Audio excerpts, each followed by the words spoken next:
할렐루야. 큰 비도 더위도 있었던 주간이 지났습니다. 안녕하세요라는 문안 인사가 와닿는 계절인데요. 이 시간 서로 한번 안부 여쭤보겠습니다. 안녕하시죠? 안녕하시죠? 네. 비 피해 많이 없으셨어요? 오늘 한 해의 절반을 도는 하프라인을 돌아서 이제 2022년도의 마지막 꼬린점을 향해서 나아가는 우리 효성중앙교회 성도들 한 분 한 분을 진심으로 삶을 축복합니다. 여러분에게 추억의 사진 한 장 보여드리겠습니다. 이 사진을 보고 하는 분들이 있을 거예요. 아마 그리운 정든 옛 예배당의 사진입니다. 여러분 잘 아시다시피 이 옛날 예배당이 서 있었던 옆에 터에는 지금은 구립체육관이 들어와 있습니다. 이 예배당 건물을 지을 때 우리의 포부는 구예배당 자리에 교육관을 비롯해서 여러 기관들이 단체들이 사용할 수 있는 부속 건물을 짓는 것이 포부였어요. 꿈이었는데 제가 부족해서 그런지 그 꿈처럼 지금은 이루어지지는 못하였습니다. 교회 바깥에 교육실 또 부속실을 만들려고 하는 계획을 하고 짓다 보니까 이 예배당이 덩치에 비해서 교육시설이 그렇게 넉넉하지 않았고 또 각 부서의 모임방이라든지 각 기관에 할애할 수 있는 방들이 현저히 부족했습니다. 그래서 여러 교육시설도 좀 어려움이 있었고 여러 기관들에게 넉넉하게 공간을 할애하지 못하여 여러 가지 불편을 감수하면서 여기까지 오게 되었는데요. 코로나가 장기화되면서 4층 식당이 2년 넘게 사용되지 못하고 있었고 또 가끔 보면 어린이들이 간격을 뛰어서 예배를 봐야 되기 때문에 4층 식당에서 교회학교와 어린이들이 예배를 드리는 모습도 보기도 했습니다. 이 4층 식당 공간에 대한 활용 문제에 대해서 공식 자리에서든 비공식 자리에서든 우리 장로님들과 몇 차례의 만남을 가지면서 의견을 나눌 기회가 있었고요. 지난 현재 이제 오후 예배가 드려지고 있지 않기 때문에 굳이 공동 식사를 우리 모두가 다 할 필요는 없는 현재 상황입니다. 또 오랫동안 주방 봉사를 쉬었던 여선교회 회원들이 다시 또 이 일을 할까 하는 의구심도 있습니다. 물론 하라 하시면 하시리라는 순종의 마음을 제가 알고 있습니다. 그렇죠?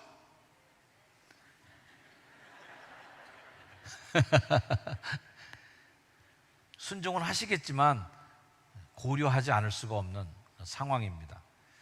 그러다 보니까 이 4층의 그 여유 공간, 그 좋은 공간을 교육 목적의 공간으로 활용하면 어떨까 하는 오랜 고민의 시간들이 있어 왔습니다.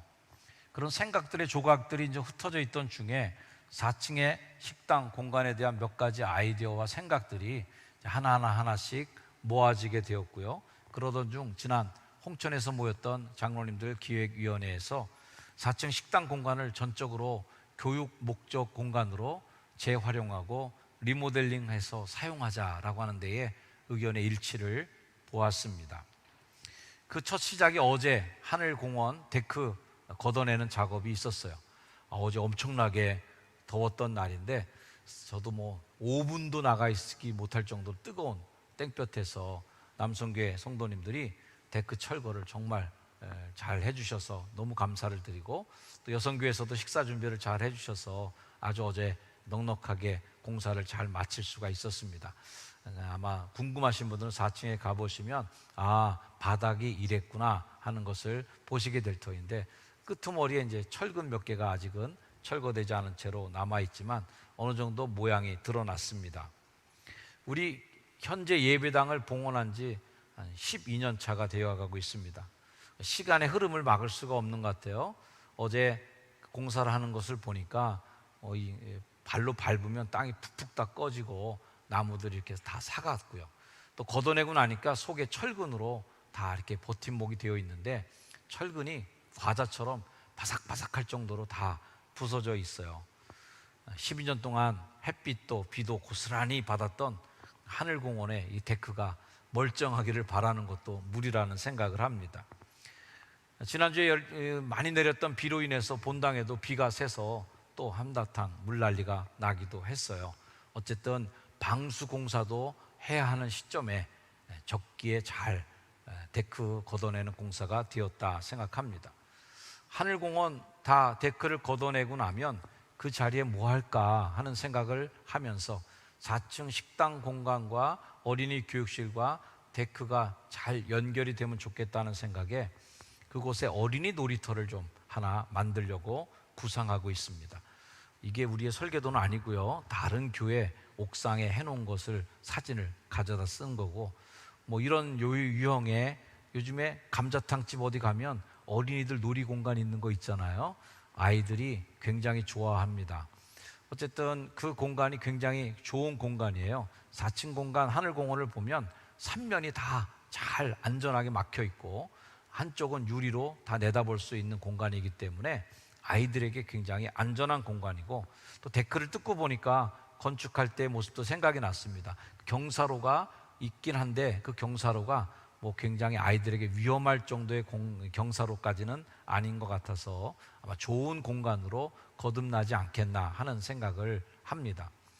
교회가 어른들은 오기 싫어도 아이들은 오기 좋은 공간이 되어야, 그래야 엄마 아빠가 교회 빠지고 싶어도 못 빠지는 일들이 생길 것 같아요. 지금 현재 4층 식당은 3등분이 되어 있지 않습니까? 엘리베이터 쪽으로 있는 게 이제 아가페 홀, 사랑 홀인데, 그 홀 식당은 남겨놓고 가운데와 저쪽 계단 쪽에 있는 소망홀과 믿음홀 공간을 잘 디자인해서 바닥에 따뜻한 공사도 해서 아이들이 뛰어놀기 좋게 만들고, 또 식당이 완전히 없어지는 게 아니라 그 공간을 만약에 식당이 필요할 때는 세팅하면 식당으로도 쓸 수 있는 좀 다목적 공간으로 디자인한다면 훌륭하게 교육 공간으로 계속 쓰고, 큰 잔치나 또 큰 행사가 있을 때 혹여나 식사를 꼭 해야만 할 때에는 충분히 활용할 수 있도록 리모델링 하려고 합니다. 이런 이야기를 지난번 교사 기도회 때 교사들에게는 1차례로 한번 드렸습니다. 아마 여러 성도님들이 소문 듣고 아시리라고 생각하는데, 제가 1부, 2부, 3부 설교를 다 하는 첫 주일날 이 얘기를 해야 될 것 같아서 오늘 주일날 이 얘기를 담아서, 설교 내용에 담아서 성도들에게도 공포하고 함께 기도하자는 요청을 드리는 겁니다. 우리 교회에 그동안 등록하신 분들을 보면 젊은 분들이 많이 오셨어요. 그분들이 등록하시면서 하셨던 말씀이 뭐냐면, 아이들 교육하기 좋을 것 같아서 이 교회 등록하셨다는 얘기예요. 근데 요즘에 보면 코로나 시대를 맞고 이런 시대를 보니까, 저 같으면 아이를 제가 갖고 있다면 식당에서 애들 예배 드리는 교회에 저는 아이들 안 보낼 것 같아요. 보신 분들 알겠지만 식당에 주방에다가 예배실 만들어 놓고 거기 의자 펼쳐 놓고 예배 보고 있는 교회 학교가, 이게 교회가 그 아이들을 사랑하는 게 느껴지는 교회인가 하는 의구심을 갖게 됩니다. 그런 의미에서 우리 교회가 지금은 그릇을 준비할 때다라는 생각을 해요. 선교사 대회를 다녀오고 교회를 이렇게 오다 보니까 뭔가 좀 달라진 느낌이 들었는데 뭔지 잘 몰랐어요. 근데 보니까 이 제일 풍경채 아파트를 짓는데 타워 크레인이 섰어요. 그래서 평상시 이게 안 보이다가 갑자기 큰 타워 크레인이 선 걸 보니까 이제 제대로 공사가 시작되는구나 하고 볼 수 있었고요. 여러분들은 땅으로 다니시면 못 보겠지만 저는 6층에 있으니까 내려다 보면 바닥에 여러 장치들을 벌써 다 해놓고 공사가 신속하게 진행이 되어가는 것이 보입니다. 가까운 곳에 이편한 세상 아파트 거의 입주가 다 마쳐졌고요. 가정동 지나다 보면 하늘이 안 보일 정도로 병풍처럼 아파트들이 들러서서 지어지는 것을 봅니다. 이미 다 지어진 아파트는 벌써 입주가 시작됐다는 소식도 들려옵니다. 이때야말로 우리 교회가 그릇을 준비할 때가 아닌가 하는 생각을 하는 거죠. 엘리사 시대에 선지자 학교의 생도 하나가 죽었어요. 그러니까 가장이 죽으니까 그 아내와 아들들이 빚에 시달리다가 자식들이 빚쟁이들에게 넘겨가게 됐으니 이 하소연을 위해서 엘리사를 찾아오죠. 그 과부에게 엘리사가 명령합니다. 너는 밖에 나가서 모든 이웃에게 좀 그릇 빌려라. 그릇을 빌리는데 조금 빌리지 말고 많이 빌려라. 그러고 나서 방문 걸어 잠그고 네 두 아들과 함께 들어가서 문 닫고 그리고 기름병에 있는 그 남은 기름을 그릇에 다 쏟으라. 그랬더니 그릇에다 다 그 기름병에 기름이 계속 나와서 채우고 나서 빌려온 그릇이 다 채워지니까 기름이 그쳤던 그 기록의 역사가 있어요. 저는 생각해 봅니다. 그 마지막 그릇에 채웠을 때, 그리고 기름병에서 기름이 끊어졌을 때 그 과부와 아들들이 아쉬워하지 않았을까? 이럴 줄 알았으면 더 큰 그릇 빌려오는 건데, 큰 다라이 막 이런 거 그냥 빌려왔을 텐데 아마 게을렀거나 또는 너무 열심히지 않아서 그릇을 채 준비하지 못했다면 아마 굉장한 아쉬움에 빠졌을 것이고, 힘껏 동네에 있는 그릇 다 모아왔으면 아마 차고 넘치도록 채워지는 그 기름 덕으로 기근과 가난, 빚을 해결했지 않았을까 하는 생각입니다. 지금 우리 교회가 그 그릇을 준비할 때가 아닌가. 다음 세대를 담자는 그릇 얘기를 많이 하고 있지만 실제적으로는 우리 교회가 그 일을 실제적으로는 하고 있지 않았어요. 마음은 있었지만 우리 교회의 모든 성도들, 장로님들 이구동성으로, 전 이 4층 공간을 리모델링하는 데 있어서 장로님들이 너무 쉽게 그거를 다 하나가 되신 거예요. 마음이 깜짝 놀랐어요. 아, 이분들의 마음에 그런 마음이 있으시구나. 비록 장로님들은 다 자식들 다 커서 교회 학교에 아들 보내는 장로님들 아무도 안 계세요. 그럼에도 불구하고 다음 세대를 담는 그릇을 준비하자는 이 얘기에는 이의가 하나도 없이, 어떤 반대 의견도 없이 통과가 되는구나. 우리 교회가 그런 의미로 볼 때 참 좋은 자양분을 갖고 있다라는 느낌을 받았고요. 그런 의미에서 이 그릇을 준비하는 시기가 지금이 아닌가. 더 큰 그릇도 준비해야 될 것이고 더 깊은 그릇을 준비하고 아끼지 말고, 그래서 너는 아주 그릇을 빌리되 조금 빌리지 말고 하는 그 마음으로 그릇을 준비한다면 하나님께서 그 교회 학교 안에, 또 4층 공간 안에 하나님께서 젊은 아이들을, 친구들을 보내주셔서 채워가는 놀라운 역사가 일어나게 될 줄로 확신합니다. 왜 지금인가라는 질문을 저도 해봤어요. 2008년 11월 23일 날 새 예배당 첫 삽을 뜨고 기공식을 했던 날입니다. 사진도 있어요. 한번 오늘 추억 놀이 한번 해봅니다.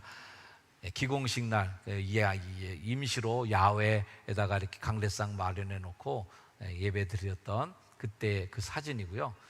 뭐 기공식 하고 나서 또 그 전에도 예배당 터에 모여서 금요기도회 끝나고 촛불 들고 모여서 다 같이 기도했던 기억들, 그리고 바닥 다 파놓고 지하에 이제 바닥 공사까지 끝냈을 때 그곳에 모여서 새배당의 비전과 꿈을 놓고 기도했던 분들, 이렇게 그때 당시에 요 정도 교인들이 이 건물을 다 지었어요.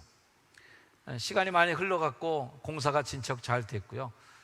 저 때만 해도 제가 볼 때 안경도 안 꼈고요. 제가 젊었어요. 장로님들도 다 젊었잖아요, 그죠? 네, 그랬던 고민의 시간들 지나고 아마 이게 3층 정도 올라갔을 때 같고요. 이런 교회의 모습은 아마 처음 보는 분들도 계실 겁니다. 이게 뼈대만 있었던 교회의 모습이고요.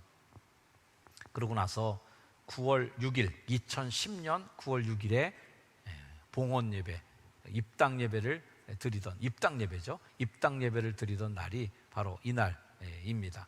온 교인들이 다 무지개색 옷을 입고 예배를 드렸던 감격이 되살아납니다. 지나놓고 생각해 보니까 이 예배당을 지을 때 참 그때 용감했구나, 이런 생각을 제 스스로도 하게 됩니다. 아마 모르니까 용감했다는 생각을 합니다. 과연 우리가 이 대역사를 감당할 수 있을까라는 불안감도 없지 않았던 그때, 제가 어디 가서 이 건축에 대한 간증할 때 우리는 3대 악재를 딛고 교회 건축했다, 이렇게 얘기합니다. 첫 번째 악재는 그 당시 부실 건축회사들 나라에서 다 쫓아낸다고 그럴 때예요. 그래서 전국에 포크레인, 타워 크레인이 보이지도 않던 그 시절에 예배당 건축을 시작했습니다. 두 번째는 미국발 모기지론 사태가 있어갖고 우리나라 국내 은행에서 대출 몽땅 다 금지됐던 시절이었어요. 그러니 예배당 지을 돈을 다 마련해 놓고 지는 것도 아닌데 융자가 나오지 않았던, 그래서 그 건축회사 선정하고 지하 다 팔 때까지도 은행이 연결이 안 됐던 그때 그런 시절이었습니다. 세 번째 악재는 베이징 올림픽이 준비되고 있었는데 전 세계 철근 시멘트들이 다 북경으로 다 빨려 들어가던 그런 시대였습니다. 그래서 그 자재값이 너무 올라서 1.5배에서 한 2배까지도 오르는 통에 굉장히 자재 수급이 어려웠던 때였어요. 어쨌든 그런 3대 악재 속에서도 우리 교회가 정말 어려운 상황을 극복하면서 나아갔고, 한편의 역전의 드라마를 펼치듯 아무 갈등과 성전 건축 이후에 어떤 교회의 분열과 잡음 없이 이 예배당이 완공되고 봉헌된 것은 정말 하나님의 은혜였다라고 지금도 고백합니다. 그때 함께 동참해 주셨던 여러분들에게 다시 한번 박수를 보내드리고 싶어요. 오늘 본문 말씀은 그때 2008년 11월 23일 기공예배 드릴 때 제가 설교했던 설교 본문입니다. 성전 건축을 앞두고 긴장하고 또 긴장하면서 두려워하던 제게 힘을 준 말씀을 성도들과 함께 나누었어요.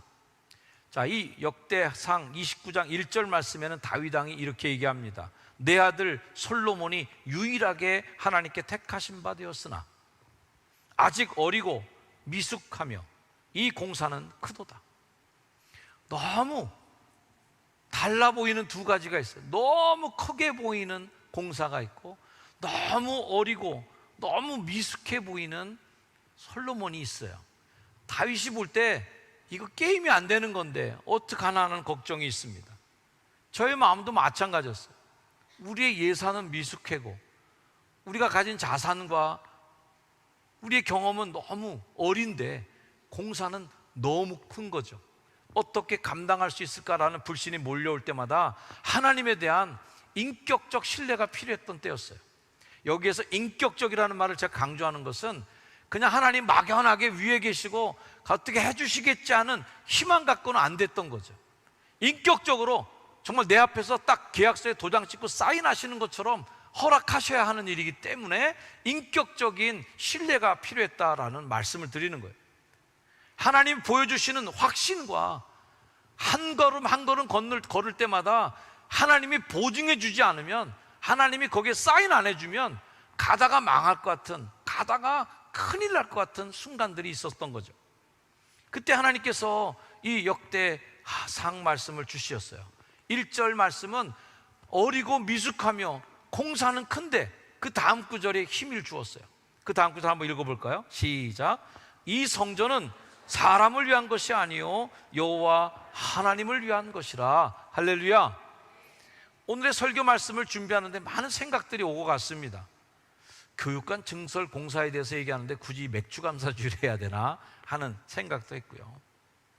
제가 지난 주일에 베트남에서 선교사 대회를 치렀습니다. 역대 제일 많은 참가자들이 모여서 70명이 넘는 분들이 전 세계에서, 아프리카에서부터 뭐 호주, 유럽 여러 가지 곳에서 다 모여서 선교사들이 모여서 그 대회를 하는데, 선교사들이 이제 자기 간증 그리고 자기 사역 보고 이런 것도 하는 시간이 있었어요. 근데 그런 보고나 이런 거 할 때 또 저에게 뻗떡 드는 생각들이 있잖아요. 다 이 목회 쓰임일 때 목회에다 어떻게 써먹을까를 목사는 생각하게 되는데, 그때 제가 내가 이 설교 시리즈 한번 해야 되겠다라는 생각을 하고 온 시리즈 설교가 있어요. 그 시리즈 설교의 제목이 뭐냐면 라떼 시리즈 설교입니다. 선교사님들이 여러 사역 발표하고 이러저런 이야기를 하는데, 그 이야기들이 제가 어렸을 때 봤던 우리 믿음의 그 아버지 어머니들의 모습, 내 어린 시절에 권사님 장로님들의 그 믿음의 모습들이 선교지에서 그대로 일어나고 있는 거예요. 라떼는 말이야 그 시절의 그 얘기들. 왜냐하면 선교지는 개척자의 곳이고 그곳은 선교 최전선이기 때문에 우리 한국교회 선교의 초창기, 우리가 30년 40년 전에 경험했던 그 신앙의 생생한 기적의 역사들이 선교지에서 일어나고 있는 거죠. 할렐루야. 그러면서 이 설교 한번 해야 되겠다는 생각을 먹었어요. 언제가 될지 모르겠어요. 그러면서 라떼는 이 시절을 얘기를 한번 설교를 시리즈를 해야 되겠다. 라떼는 말이야 할 얘기 많아요. 주일 성수를 위해서 목숨 걸었던 그 라떼는 시절이 있었죠. 이렇게 얼렁설렁하게 주일 성수하지 않았습니다.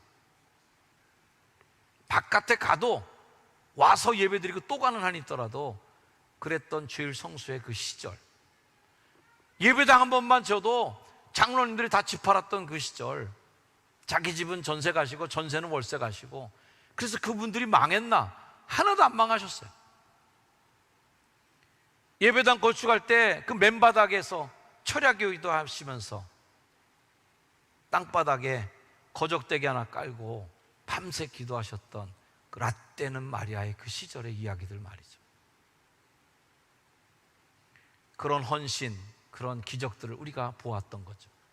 성전 건축 한번 하려면 여성교회 회원들 니아까 끌고 다니면서 폐지 줍고 길에 떨어진 빈병 주워다가 예배당 다 지었습니다. 그때 그 시절에 라떼는 마리아를 우리가 잊어버리면 안 되겠구나.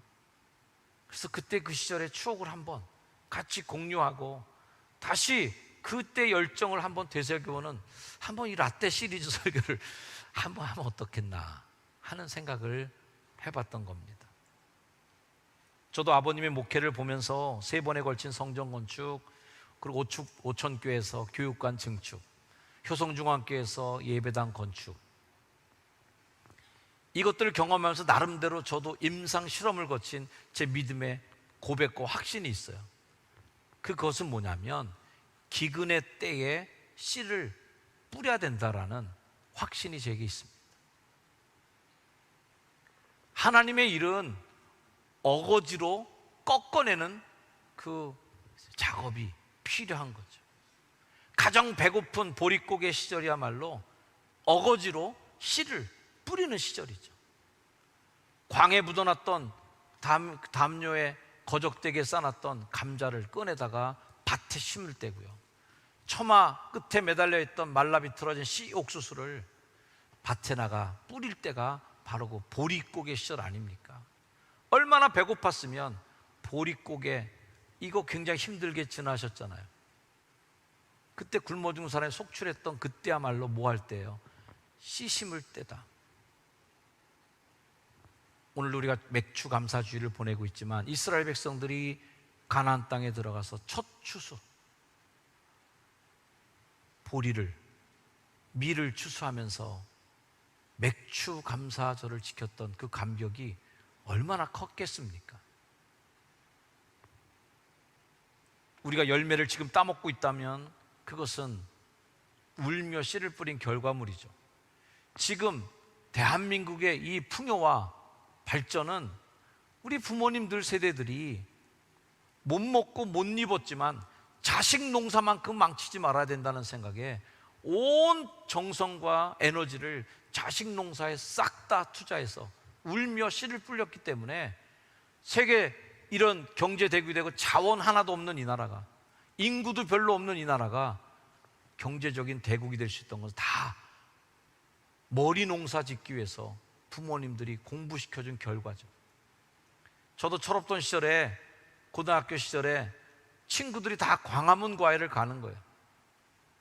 그래서 저도 과외 공부시켜달라고 부모님께 요청했어요. 광화문 과외가 굉장히 비쌌습니다. 덕분에 제가 국어 과외 하나 했는데 국어 점수를 잘 맞은 그런 결과는 있었지만, 지금 생각해보면 그 천막교회 목사님, 그리고 천막교회는 좀 벗어났지만 가난했던 그 목사님 가정에서 광화문 교회를 보내는 거는 정말 지금 제가 생각해도 끔찍한 일이었다고 생각해요. 어쩌면 저희 부모님의 봉급의 3분의 1? 그 이상도 지출되었을 수 있겠다 하는 생각을 합니다. 어쨌든 그러나 아끼지 않고 자식 농사에 투자해 주셨어요. 지금 한국교회 부흥은 그때 그 시절 믿음의 선배님들이 정말 내 집보다 교회 먼저, 장작 패시는 분들은 자기 집 자식들은 추위에 떨어도 교회 광에다가 장작 쌓아놓고, 교회 먼저 연탄 들여놓고 교회 먼저 와서 점검해보는, 홍수가 나도 교회 먼저 달려오셨던 그분들의 헌신과 섬김들이 지금 이 한국교회 부흥을 만들어낸 씨앗들 아니겠습니까? 기근을 이겨내는 유일한 방법은 딱 하나, 심는 것밖에 없어요. 코로나의 기근, 이 기근을 종식시키는 게 저는 씨 심는 일이다. 그래서 왜 이때인가라고 하는 질문할 때 성전 건축이야말로 축복의 역전의 드라마를 펼쳐내는 축복의 씨앗이다. 할렐루야. 그러면 하나님께서 이런 일을 시킬 때 그냥 시키는 게 아니라는 것을 성경이 약속해 주고 있습니다. 보증서가 따라오는 거예요. 제가 철석같이 믿는 믿음의 고백 하나는 사명을 지닌 사람은 하나님이 책임져 주신다는 거예요. 할렐루야. 한번 같이 읽어보세요. 시작. 사명을 지닌 사람은 하나님이 책임져 주신다. 하나님은 제자들과 사도들이 복음을 전파하는데 어마어마한 기적과 성령님이 동행하심이 있었습니다. 왜? 사명을 완수해야 되니까. 모세도 광야를 지나는 동안 수많은 기적을 주셨어요. 왜? 사명을 완수해야 되니까. 그러고 나서 그 사명의 자리, 산까지 도착해서 느보산 꼭대기에서 가나안을 보면서 눈도 흐리지 않고 기력도 쇠하지 않았는데 너 사명 끝났으니까 이제 퇴장해. 그래서 모세의 무덤을 아는 자도 없이 역사 속에 싹 사라져 버립니다. 그 다음 사명의 바톤은 여호수아가 있는 거예요. 사명을 알면 기도하게 돼요. 기도하면 힘이 와요. 할렐루야. 땅의 힘이 아니라 위로부터 오는 힘을 공급받습니다. 사명을 완수하기 전까지는 하나님이 책임져 주시는 거죠. 역대상 28장 20절 말씀에 그의 아들 솔로몬에게 이렇게 이야기합니다. 너는부터 한번 읽어봅시다. 시작. 너는 강하고 담대하게 이 일을 행하라. 두려워하지 말며 놀라지 말라. 네가 여호와의 성전 공사의 모든 일을 마치기까지 여호와 하나님 나의 하나님이 너와 함께 계시사 내게서 떠나지 아니하시고 너를 버리지 아니하시리라. 그때까지는 보증해 줄게. 이거 마치기 전까지는 솔로몬 너에게 맡겨진 이 사명을 다 완수하기까지는 이게 보증서가 될 거야 하는 약속이 있단 말이죠. 책임져 달라고 우리가 기도하기 전에 그래서 먼저 기도해야 될 일이 사명 달라고 기도하는 겁니다. 저도 병자들을 위해서 기도할 때마다 꼭 그렇게 기도합니다. 하나님, 이 병을 이기고 마지막까지 자신에게 맡겨진 사명 감당하게 해주시옵소서. 그 사명을 위해서 건강이 필요하다면 하나님 주셔야죠. 복을 달라 하기 전에 하나님의 뜻을 이루기 위해 그 복을 어떻게 사용해야 할지 하나님께 먼저 고하는 거죠. 사명을 얘기하는 거예요. 하나님이 책임져 주시는 사람은 사명을 지닌 사람입니다. 시작. 하나님이 책임져 주시는 사람은 사명을 지닌 사람입니다. 하나님은 거기에다가 사람까지 붙여주시고 막 약속하셨습니다. 사명의 방향을 잃은 교회에는 일꾼이 나오질 않습니다. 사명이 없는데 하나님이 일꾼 주시겠습니까? 할 일을 감당하고자 마음먹은 교회는 하나님이 인물을 나오게 해주셔요. 할렐루야. 오늘 말씀은 사명을 주시는 것뿐 아니라 사람도 붙여주겠다는 약속을 하시는 장면이 나와요. 21절 읽습니다. 시작. 제사장과 레위 사람의 반이 있으니 하나님의 성전의 모든 공사를 도울 것이요 또 모든 공사에 유능한 기술자가 기쁜 마음으로 너와 함께 할 것이요 또 모든 지휘관과 백성이 온전히 내 명령 아래에 있으리라. 아멘. 여기서 반이라는 말은 조라는 뜻이에요. 팀, 제사장과 레위인 팀들이 널 도울 거다. 기술자들이 널 도울 거다. 백성들이 그동안까지는 한마음이 될 거다. 세 분의 목사님, 두 분의 신방전사님, 5분의 교육전사님들이 반이 되어 도울 것을 확신합니다. 18분의 장로님들이 힘을 합쳐 이 일을 완성하시라고 믿고 303명의 권사님들이 기도하며 돕고 495명의 집사님들이 헌신하며 도울 걸 확신합니다. 1538명의 입교인들이 온전히 한 마음이 될 때, 저는 뭐든지 일이 완성되는 것은, 분열하면서 성공한 것은 성공이 아니다. 함께 마음이 모아지는 성공이 있을 줄로 믿습니다. 그런 의미에서 기도해요. 여러분과 함께 같이 기도합니다. 한 문장 기도해요. 시작. 주님, 우리가 한 마음으로 나아가 성공적인 건축이 되게 하옵소서. 그래서 다시 한번 이 교육관 증축을 위해서 기도하면서 주님 큰 영광 받으소서라고 기도하게 됩니다. 성전 건축할 때 제일 큰 주제가 건축 설명서에 주님 큰 영광 받으소서, 이 표지 사진이에요. 효성중앙교회 세대회당 건축 계획. 그리고 부주제가 있었는데 그 안에 이런 사진과 함께 그 당시 우리 교회를 세울 때 세워진 타워 크레인이었습니다. 표가 있어요. 다시 한번 읽어볼까요? 시작. 기도로 믿음 짓고 전도로 성전 짓자. 할렐루야. 사실 제가 이 교육관 리모델링을 앞두고 이렇게 흥분해서 설교할 게 아니라는 생각도 들었습니다. 이 예배당 짓는 거에 비하면 이 교육관 리모델 공사는 그냥 눈 깜빡할 사이에 끝내도 돼야 되고요, 정말 손가락 하나 움직이는 걸로 끝을 내야 되는 거예요. 하지만 이 일이 우리에게 주어진 의미가 저는 있다는 생각을 해요. 코로나가 끝나고 다시 역전의 드라마로 나아가기 전에 발판이 필요한데, 우리 성도들이 함께 헌신의 마음을 모을 기회다. 이거 하나님이 이때에 이 일을 우리에게 주시는구나 하는 마음이 들었습니다. 그리고 이 일이 성도들의 삶과 우리들의 생활에 새로운 역전을 펼쳐나가는 씨로 사용되면 좋겠다. 오늘 이 말씀을 함께 읽으며 저의 설교를 마치려고 합니다. 자, 같이 한번 다시 오늘 본문 말씀 읽겠습니다. 크게 시작. 너는 강하고 담대하게 이 일을 행하라. 두려워하지 말며 놀라지 말라.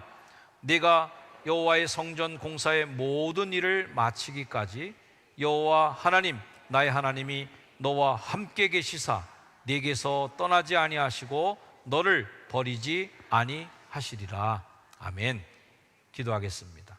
하나님, 우리가 코로나를 역전시킬 역전의 발판이 필요할 때에 우리에게 교육관 리모델링 공사와 어린이들을 위한, 미래 세대를 위한 새로운 공간 확보를 위하여 함께 결단하고 헌신하게 하심이 감사합니다.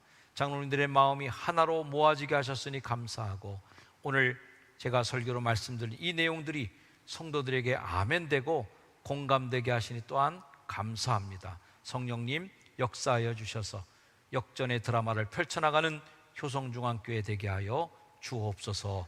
예수님의 이름으로 간절히 기도드립니다. 아멘.